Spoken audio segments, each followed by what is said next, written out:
খোদারি প্রিয় নবী আমাদের রউফ তিনি রহিম তিনি।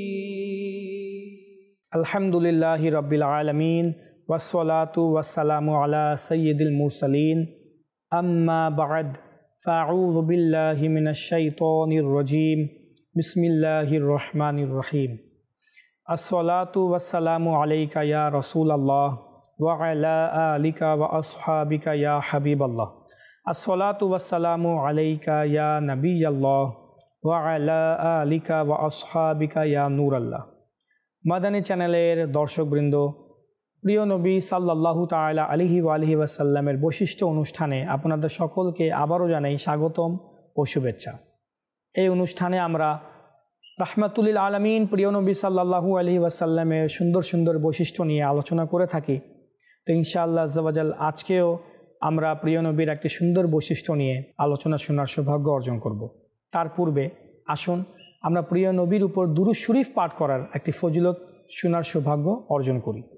মুসনাদে আহমদ বিন হাম্বলে রয়েছে, রসুল আকরাম নূরে মুজাসসাম নবী মুকাররম সাহেবানি আদম সাল্লাল্লাহু তাআলা আলাইহি ওয়া আলিহি ওয়াসাল্লাম ইরশাদ করেছেন, কৃপণ সেই যে ব্যক্তির সামনে আমার আলোচনা হইল আর সে আমার উপর দরুদ শরীফ পাঠ করল না। প্রিয় নবীর কেমন নসিহতপূর্ণ একটি বাণী। আমরা মনে করি যে অর্থ খরচ করতে চায় না, টাকা খরচ করতে চায় না, যার পকেট থেকে টাকা বের হতে চায় না, আমরা বিশেষ করে তাকে কৃপণ বলি। হ্যাঁ, অবশ্যই সেও এক ক্ষেত্রে অনেক বড় একজন কৃপণ, কিন্তু আমার প্রিয় নবী সাল্লাল্লাহু আলাইহি ওয়াসাল্লাম ওই ব্যক্তিকেও কৃপণ বলে ঘোষণা দিয়েছেন যে প্রিয় নবীর নাম শুনল বা তার সামনে প্রিয় নবীর আলোচনা হচ্ছে কিন্তু প্রিয় নবীর উপর দরুদ শরীফ পাঠ করলো না। তাই দর্শকবৃন্দ, যখনই আপনার সামনে লেখনির আকারে বা আপনার সামনে আলোচনা বশত প্রিয় নবীর নাম আপনার কানে আসলো বা আপনার চোখে ভেসে উঠল, তো চেষ্টা করবেন প্রিয় নবী সাল্লাল্লাহু আলাইহি ওয়াসাল্লামের উপর অবশ্যই অবশ্যই দরুদ শরীফ পাঠ করা। যদি আপনি লিখছেন বা পড়ছেন, সেখানে প্রিয় নবীর নাম মোবারক আসলো, তো যদি কিতাবে দরুদ শরীফ লেখা নাও থাকে তো অবশ্যই আপনি পড়বেন সাল্লাল্লাহু আলা মুহাম্মদ অথবা সাল্লাল্লাহু আলাইহি ওয়াসাল্লাম। এই সাল্লাল্লাহু আলাইহি ওয়াসাল্লামও একটি দরুদ শরীফ, এটি অবশ্যই পড়বেন। আর যত বেশি সম্ভব আমাদের উচিত প্রিয় নবীর উপর দরুদ শরীফ পাঠ করতে থাকা। সাল্লু আলাল হাবিব সাল্লাল্লাহু তাআলা আলা মুহাম্মদ সাল্লাল্লাহু আলাইহি ওয়াসাল্লাম। দর্শকবৃন্দ, আজ আমরা হুজুর সাল্লাল্লাহু আলাইহি ওয়াসাল্লামের যে বৈশিষ্ট্য নিয়ে আলোচনা করব, সে বৈশিষ্ট্যটি হচ্ছে সুলতানে মদিনা সাল্লাল্লাহু আলাইহি ওয়াসাল্লামের দানশীলতা। আমার প্রিয় নবী অনেক বড় একজন দানশীল। আমার প্রিয় নবীর দানশীলতার সাথে কারো তুলনা নেই। হ্যাঁ, মখলুকের মধ্যে যত দানশীল আছে তারা সকলেই প্রিয় নবী সাল্লাল্লাহু আলাইহি ওয়াসাল্লামের দানশীলতার সামনে পায়ের ধুলোও না। আল্লাহ তাবারাকা ওয়া তাআলা তিনি জাওয়াদ, আল্লাহ রাব্বুল আলামিন তিনি বাদশাহ, তিনি খালিক এবং মালিক, তিনি সবচেয়ে বড় দানশীল। আর আল্লাহ তাবারাকা ওয়া তাআলা মখলুকের মধ্যে নিজের হাবিবকেও মখলুকের ক্ষেত্রে সবচেয়ে বড় দানশীল বানিয়েছেন। তো আজ আমরা প্রিয় নবী সাল্লাল্লাহু আলাইহি ওয়াসাল্লামের এই মহৎ বৈশিষ্ট্য, গুণ, বিশেষত্ব, এই দানশীলতার ব্যাপারে ইনশাআল্লাহ আজ্জা ওয়া জাল হাদিসে মুবারাকা সমূহ শুনব এবং নিজের অন্তরে প্রিয় নবীর ভালোবাসারকে ইনশাআল্লাহ আজ্জা ওয়া জাল বাড়ানোর সৌভাগ্য অর্জন করব। হাদিসে মুবারাকাতে রয়েছে, এই হাদিসে মুবারাকাটি সুনানে আবু দাউদে ইমাম আবু দাউদ রিওয়ায়াত করেছেন। হযরত আব্দুল্লাহ হাউজানি রহমতুল্লাহি তাআলা আলাইহি থেকে বর্ণিত, হালব নামক এক স্থানে মুয়াজ্জিনে রাসূল হযরত সাইয়েদুনা বিলাল হাবশী রাদিয়াল্লাহু তাআলা আনহুর সাথে আমার সাক্ষাৎ হলো এবং আমি তার কাছ থেকে রাসূলুল্লাহ সাল্লাল্লাহু আলাইহি ওয়াসাল্লামের খরচের ব্যাপারে জিজ্ঞাসা করলাম যে প্রিয় নবীর খরচ কেমন হয়, কত হয়। তখন তিনি বললেন, রাসূলুল্লাহ সাল্লাল্লাহু আলাইহি ওয়াসাল্লামের নিকট যা কিছু মাল আসতো তা খরচ করার দায়িত্ব আমার ছিল। বেলাল হাবশী রাদিয়াল্লাহু তাআলা আনহু ইরশাদ করেন যে প্রিয় নবীর কাছে যাই আসতো তার খরচ করার দায়িত্ব আমার। দেখুন বেলাল হাবশীর কেমন সৌভাগ্য। নবুয়ত প্রকাশকাল থেকে ওয়াফাত শরীফ পর্যন্ত এই কাজ আমার হাতে সোপর্দ ছিল। যখন কোনো বস্ত্রহীন মুসলমান হুজুর সাল্লাল্লাহু আলাইহি ওয়াসাল্লামের নিকট আসতো তখন তিনি আমাকে আদেশ দিতেন এবং আমি কারো কাছ থেকে কর্জ নিতাম এবং চাদর কিনে তাকে পরিধান করিয়ে দিতাম আর খাবারও খাওয়াইতাম। একদিন এক মুশরিক আমার নিকট আসলো এবং বলতে লাগলো, হে বেলাল, তুমি আমি ছাড়া অন্য কারো কাছ থেকে কর্জ নিবে না, আমার অধিক মাল আছে। আমি এমনই করলাম। একদিন আমি ওযু করে আজান দেওয়ার জন্য দাঁড়ালাম, তখন কি দেখলাম, ওই মুশরিক কয়েকজন ব্যবসায়ী সঙ্গে নিয়ে আমার নিকট আসলো এবং আমাকে অনেক মন্দ কথা বলল আর বলতে লাগলো, তোমার কি জানা আছে ওয়াদার আর কতদিন অবশিষ্ট রয়েছে? যদি এই সময়ের মধ্যে তুমি কর্জ আদায় না করো তাহলে তোমাকে গোলাম বানিয়ে ছাগল চড়ানোর দায়িত্বে নিয়োজিত করব। যেভাবে তুমি প্রথমে যেভাবে গোলাম ছিলে আমি তোমাকে সেভাবে আবার গোলাম বানিয়ে ফেলব। এটা শুনে আমি চিন্তিত হইলাম। এমনকি আমি এশার নামাজ আদায় করলাম, তখন রাসূলুল্লাহ সাল্লাল্লাহু আলাইহি ওয়াসাল্লামও নিজের পবিত্র হুজরায় তাশরিফ নিলেন। অনুমতি নিয়ে খিদমতে উপস্থিত হইলাম এবং আরজ করলাম, ইয়া রাসূলুল্লাহ সাল্লাল্লাহু আলাইহি ওয়াসাল্লাম, আমার পিতা মাতা আপনার উপর কোরবান হোক। ওই মুশরিক যার থেকে আমি কর্জ নেই সে আমাকে এইরূপ বলেছে। দেখুন কেমন খারাপ মুশরিক ছিল, যে সে নিজেই এসে বলেছিল কিন্তু যে তোমার যখনই কর্জ নিতে হবে আমার থেকে নিয়ে নিও, আবার পরবর্তীতে দিলেও হবে। তো বেলাল রাদিয়াল্লাহু তাআলা তার থেকে কিন্তু কর্জ নিয়েছে, কিন্তু সে বেলাল রাদিয়াল্লাহু তাআলা আনহুর সাথে প্রতারণা করার জন্য, নাউযুবিল্লাহ, প্রিয় নবীর অবমাননা করার জন্য সে নির্ধারিত দিন হওয়ার পূর্বেই, যে দিন টাকা বা কর্জ ফেরত দেওয়ার কথা তার পূর্বেই এসে গালমন্দ করতে লাগলো। যখন হযরত বেলাল রাদিয়াল্লাহু তাআলা আনহু প্রিয় নবী সাল্লাল্লাহু আলাইহি ওয়াসাল্লামকে সব কিছু জানালেন এবং ইরশাদ করলেন যে ওই মুশরিক যার থেকে আমি কর্জ নেই সে আমাকে এইরূপ বলেছে, আপনার কাছেও কর্জ আদায়ের জন্য কিছু নেই এবং আমার কাছেও কিছু নেই, সে আমাকে পুনরায় লাঞ্ছিত করবে।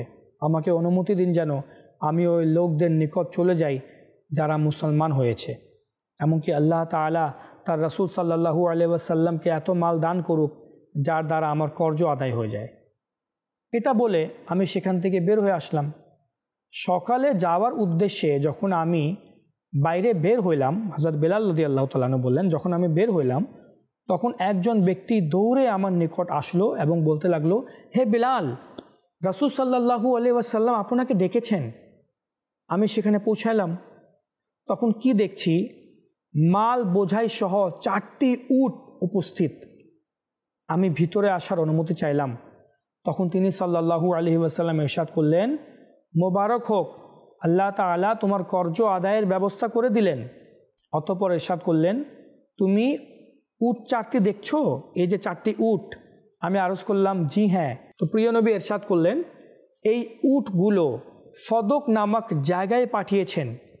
এই উটগুলোর উপর বোঝাইকৃত পণ্য এবং কাপড়গুলো তুমি রাখো আর এর দ্বারা নিজের কর্জ আদায় করো। আমি আদেশ পালনার্থে এরূপ করলাম। এরপর আমি মসজিদে আসলাম এবং রাসূলুল্লাহ সাল্লাল্লাহু আলাইহি ওয়াসাল্লামকে সালাম আরজ করলাম। তখন তিনি ইরশাদ করলেন, এই মাল দ্বারা তোমার কি উপকার হয়েছে? আমি ওর আরজ করলাম, আল্লাহ তাআলা ওই সমস্ত কর্জ আদায় করে দিলেন যা তার রাসূলের উপর ছিল। হুজুর সাল্লাল্লাহু আলাইহি ওয়াসাল্লাম ইরশাদ করলেন, ওই মাল থেকে কিছু অবশিষ্ট আছে কি? আমি আরজ করলাম, জি হ্যাঁ। তো হুজুর সাল্লাল্লাহু আলাইহি ওয়াসাল্লাম ইরশাদ করলেন, আমাকে তা থেকেও মুক্ত করো। যতক্ষণ তার কোনো ঠিকানা লাগবে না ততক্ষণ পর্যন্ত আমি ঘরে ফিরে যাব না। তিনি সাল্লাল্লাহু আলাইহি ওয়াসাল্লাম ঈশার নামাজ থেকে অবসর হয়ে আমাকে ডেকে ওই অবশিষ্ট মাল সম্পর্কে জিজ্ঞাসা করলেন। আমি আরজ করলাম, এগুলো আমার নিকট আছে, কোনো প্রার্থী মিলেনি। মানে প্রিয় নবী পুনরায় আবার জিজ্ঞাসা করলেন যে কাউকে দিতে পেরেছো? তো বেলাল হাবশী রাদিয়াল্লাহু তাআলা আনহু ইরশাদ করেন, ইয়া রাসূলুল্লাহ, এখন পর্যন্ত এমন কাউকে পাইনি যাকে দিব।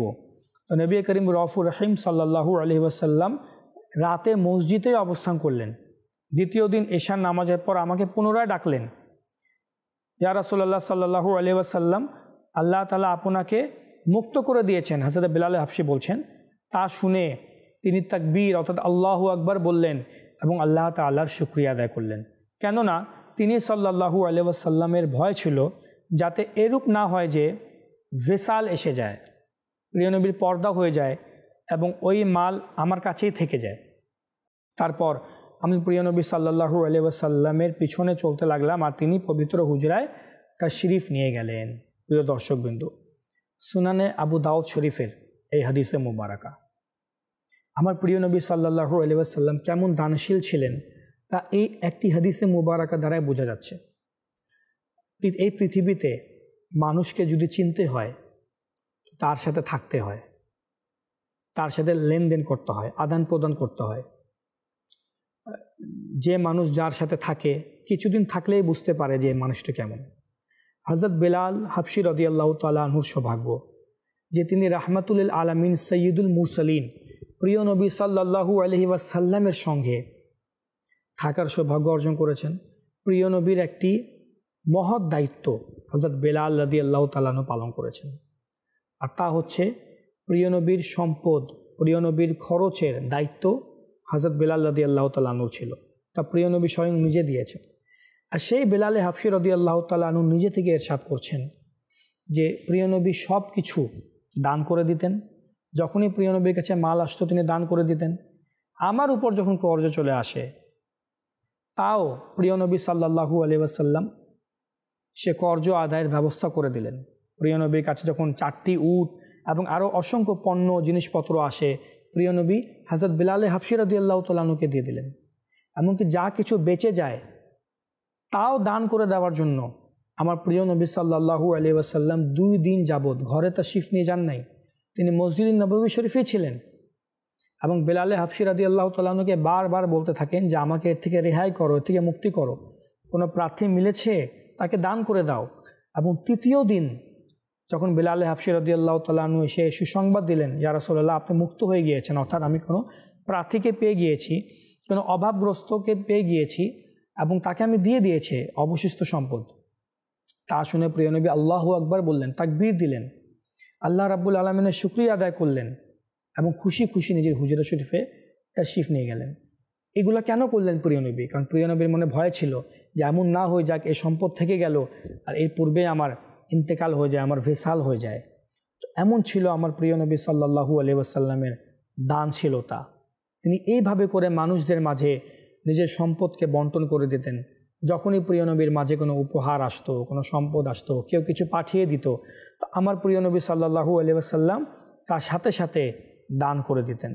অনুরূপভাবে অপর এক হাদিসে মুবারাকাতে রয়েছে, রাহমাতে আলম নূরে মুজাসসাম রাসূল আকরাম সাল্লাল্লাহু তাআলা আলাইহি ওয়া আলিহি ওয়াসাল্লাম ইরশাদ করেন, দুনিয়া সুমিষ্ট ও সবুজ, যে এতে বৈধ উপায়ে মাল উপার্জন করে এবং বিশুদ্ধভাবে মাল খরচ করে আল্লাহ তাআলা তাকে সওয়াব দান করবেন এবং তাকে জান্নাতে প্রবেশ করাবেন।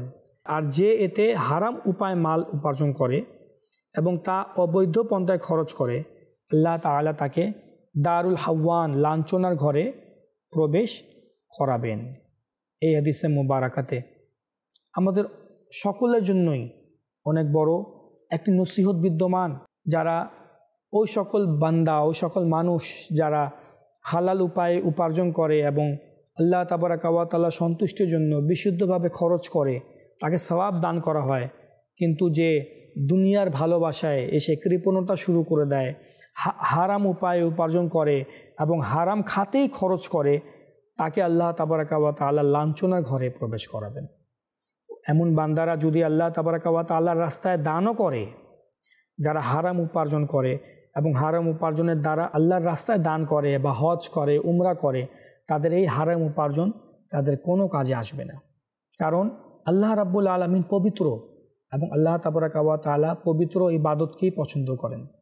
যারা অপবিত্র সম্পদ উপার্জন করে এবং এর দ্বারা ইবাদত করার চেষ্টা করে বা নেকি করার চেষ্টা করে, মসজিদ মাদ্রাসায় দান করে বা হজ উমরা করে, তাদের হজ বা তাদের উমরা বা তাদের এই দান সৎকা যা হারাম দ্বারা করছে, আল্লাহ রাব্বুল আলামিন কি আদৌ কবুল করবেন? কারণ আল্লাহ তাবারাকা ওয়া তাআলা হারাম উপার্জনই পছন্দ করেন না। মনে রাখবেন, সদকা করার অনেক ফজিলত আমার প্রিয় নবী সাল্লাল্লাহু আলাইহি ওয়াসাল্লাম বয়ান করেছেন। যেহেতু আমার প্রিয় নবী দানশীল ছিলেন, আমার প্রিয় নবী নিজে উম্মতকে তালিম দেওয়ার জন্য, উম্মতকে শিক্ষা দেওয়ার জন্য, আমাদেরকে প্রশিক্ষণ দেওয়ার জন্য বেশি বেশি করে সাদকা প্রদানের উৎসাহ দিয়েছেন। আমার প্রিয় নবী সাল্লাল্লাহু আলাইহি ওয়াসাল্লাম ইরশাদ করেছেন, যা সহিহুল বুখারী শরীফের হাদিসে মুবারাকা। প্রিয় নবী ইরশাদ করেন, সদকা সম্পদ কমায় না এবং আল্লাহ তাআলা ক্ষমা করার কারণে বান্দার সম্মানই বাড়িয়ে দেন। আর যে আল্লাহ তাআলার সন্তুষ্টির উদ্দেশ্যে বিনম্র হয়, আল্লাহ তাআলা তাকে উচ্চ মর্যাদা দান করেন। সুবহানাল্লাহ। এই হাদিসে মুবারাকার প্রথম লাইনটি হচ্ছে, সদকা করলে সম্পদ কমে না। এরকম যে একটা ধারণা যে আমি সদকা করব, আমি দান করব, আমি দানশীল হব, এতে তো আমি গরিব হয়ে যাব, আমি তো মিসকিন হয়ে যাব, আমার পকেট খালি হয়ে যাবে। আমার প্রিয় নবী বলেছেন, সদকা করলে সম্পদ কমে না। আমাদের প্রিয় আকা সাল্লাল্লাহু আলাইহি ওয়াসাল্লামের অদ্বিতীয় শান ছিল, পবিত্র ঘরে সম্পদ রাখাও পছন্দ করতেন না, বরং তাড়াতাড়ি সদকা করে দিতেন। যেমন একদিন আসরের নামাজের সালাম ফিরাতেই হুজুর সাল্লাল্লাহু আলাইহি ওয়াসাল্লাম ঘরে তাশরিফ নিয়ে গেলেন, অতঃপর তাড়াতাড়ি বাহিরে তাশরিফ আনলেন। সাহাবায়ে কেরামগণ আলাইহিমুর রিদওয়ান আশ্চর্য হলেন। তো তিনি প্রিয় নবী সাল্লাল্লাহু আলাইহি ওয়াসাল্লাম ইরশাদ করলেন, আমার নামাজেই স্মরণ এসে গেল সদকার স্বর্ণ ঘরে পড়ে আছে। আমার পছন্দ হলো না রাত হয়ে যাক আর ঘরে এই স্বর্ণগুলো পড়ে থাকুক, এই জন্য গিয়ে তা বন্টন করে দেওয়ার কথা বলে এসেছি। সুবহানাল্লাহ। এটি হচ্ছে আমার প্রিয় নবী সাল্লাল্লাহু আলাইহি ওয়াসাল্লামের দানশীলতা। শুধু তাই নয়, এখন যে কথা বলতে যাচ্ছি, এখন যে হাদিসে মুবারাকা রিওয়ায়াত করতে যাচ্ছি, তা মূলত কেউ যতই বড় নিজেকে দানশীল দাবি করুক না কেন, প্রিয় নবী সাল্লাল্লাহু আলাইহি ওয়াসাল্লামের দানশীলতার সামনে সে কিছুই না। হযরত সাইয়েদুনা আবু যর গিফারি রাদিয়াল্লাহু তাআলা আনহু ইরশাদ করেন, যা বুখারী শরীফের হাদিস, যে একদিন আমি রহমতে আলম নূরে মুজাসসাম রাসূলে মুহতাশাম সাল্লাল্লাহু তাআলা আলাইহি ওয়া আলিহি ওয়াসাল্লামের সাথে ছিলাম। যখন তিনি উহুদ পাহাড়কে দেখলেন, উহুদ পাহাড় কিন্তু অনেক বড়, এই উহুদ পাহাড়কে দেখলেন, তখন ইরশাদ করলেন, যদি এই পাহাড় আমার জন্য স্বর্ণে পরিণত করা হয়, তাহলে আমি পছন্দ করি না তা থেকে এক দিনারও আমার নিকট 3 দিনের অধিক থাকুক। ওই দিনার ছাড়া যা আমি কর্জ আদায় করার জন্য রেখেছি, তাছাড়া আমি সব কিছু আল্লাহ রাব্বুল আলামিনের রাস্তায় সদকা করে দেব, দান করে দেব। আমার প্রিয় নবী এমন দানশীল ছিলেন, নিজের কাছে সম্পদ রাখতে, দিরহাম দিনার রাখতেও আমার প্রিয় নবী পছন্দ করতেন না, এমন তিনি দানশীল ছিলেন। নবী রহমত, শফিয়ে উম্মত, মুস্তাফা জানে রহমত সাল্লাল্লাহু তাআলা আলাইহি ওয়া আলিহি ওয়াসাল্লামের শানে দানশীলতার মহত্ব বর্ণনা করতে গিয়ে হযরত সাইয়েদুনা আব্দুল্লাহ ইবনে আব্বাস রাদিয়াল্লাহু তাআলা আনহুমা বলেন যে রাসূলুল্লাহ সাল্লাল্লাহু আলাইহি ওয়াসাল্লাম মানুষের মাঝে সবচেয়ে বড় দানশীল। সাহাবী বলছেন, প্রিয় নবী সবচেয়ে বড় দানশীল এবং সাখাওয়াতের দরিয়া সবচেয়ে অধিক ওই সময়ে জোশে আসে যখন রমজানে হুজুর সাল্লাল্লাহু আলাইহি ওয়াসাল্লামের সাথে জিবরিল আমিন আলাইহিস সালাম সাক্ষাতের জন্য উপস্থিত হতেন।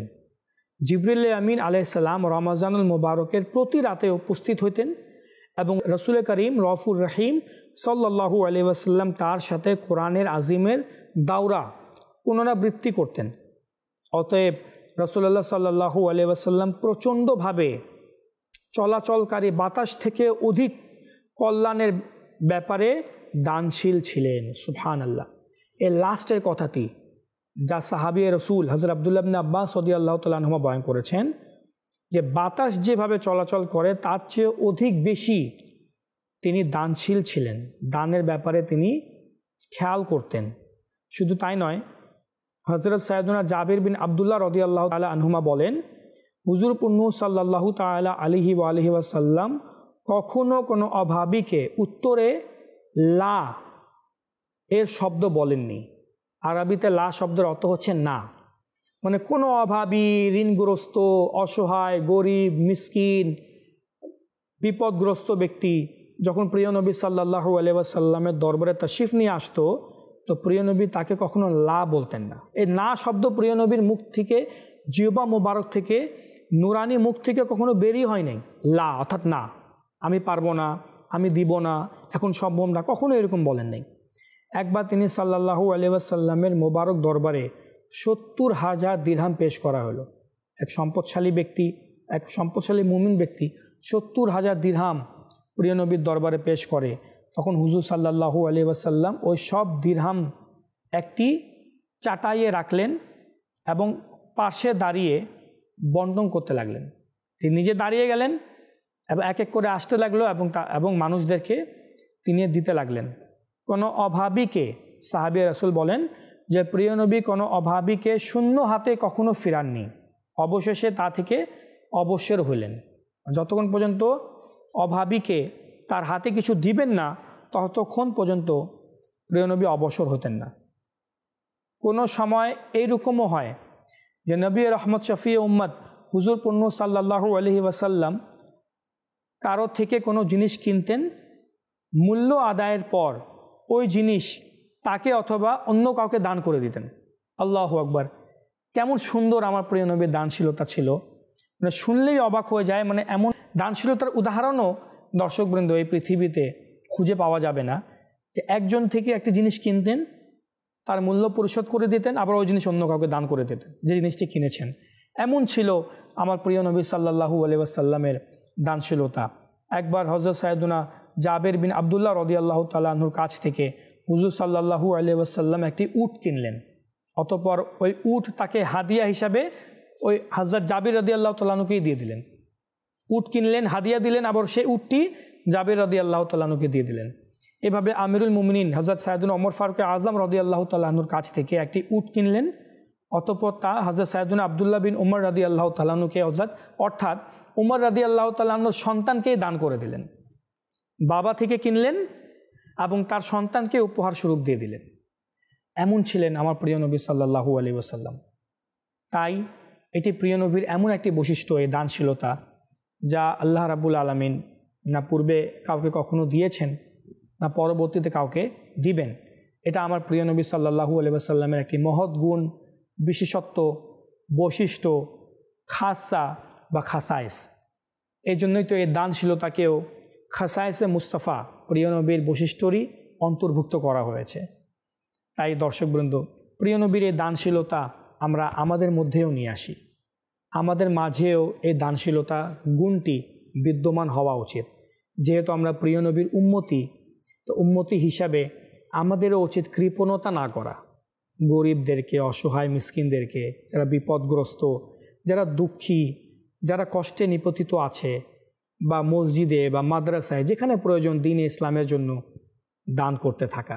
এতে ইনশাআল্লাহ আজ্জা ওয়া জাল্লা আমাদের সম্পদ কখনো কমবে না। প্রিয় নবী সাল্লাল্লাহু আলাইহি ওয়াসাল্লামের দুয়ার বরকতে, আল্লাহ রাব্বুল আলামিনের রহমতে ইনশাআল্লাহ আমাদের সম্পদ বাড়তেই থাকবে।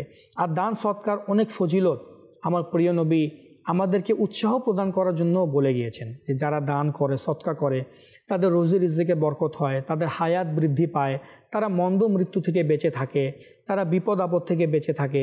এরকম অসংখ্য ফজিলত আমার প্রিয় নবী সৎকার ব্যাপারে, দানের ব্যাপারে ইরশাদ করেছেন আমাদেরকে উৎসাহ প্রদান করার জন্য। এক তো প্রিয় নবী নিজেও এর উপর আমল করেছেন সবচেয়ে বেশি, যার উদাহরণ নেই, যার কোনো তুলনা নেই, এবং আমাদেরকেও উৎসাহ প্রদান করে গিয়েছেন। তো আল্লাহ তাবারাকা ওয়া তাআলা আমাদেরকে প্রিয় নবী সাল্লাল্লাহু আলাইহি ওয়াসাল্লামের এই দানশীলতার গুণ নিজের মাঝে বাস্তবায়ন করার আল্লাহ রাব্বুল আলামিন আমাদেরকে তৌফিক দান করুক, এবং প্রিয় নবী সাল্লাল্লাহু আলাইহি ওয়াসাল্লামের এই সুন্দর সুন্দর বৈশিষ্ট্যসমূহ শুনে, তা মনে রেখে, তা নিজের বুকে ধারণ করে হুজুর সাল্লাল্লাহু আলাইহি ওয়াসাল্লামের প্রতি আমাদের ভালোবাসা বৃদ্ধি করার, মহব্বত বৃদ্ধি করার তৌফিকও আল্লাহ রাব্বুল আলামিন যেন আমাদের দান করে। আমিন বিজাহিন নবীল আমিন সাল্লাল্লাহু তাআলা আলাইহি ওয়া আলিহি ওয়াসাল্লাম। সাল্লু আলাল হাবিব সাল্লাল্লাহু তাআলা আলা মুহাম্মদ সাল্লাল্লাহু আলাইহি ওয়াসাল্লাম। খোদারি প্রিয় নবী আমাদের রউফ তিনি রহিম তিনি।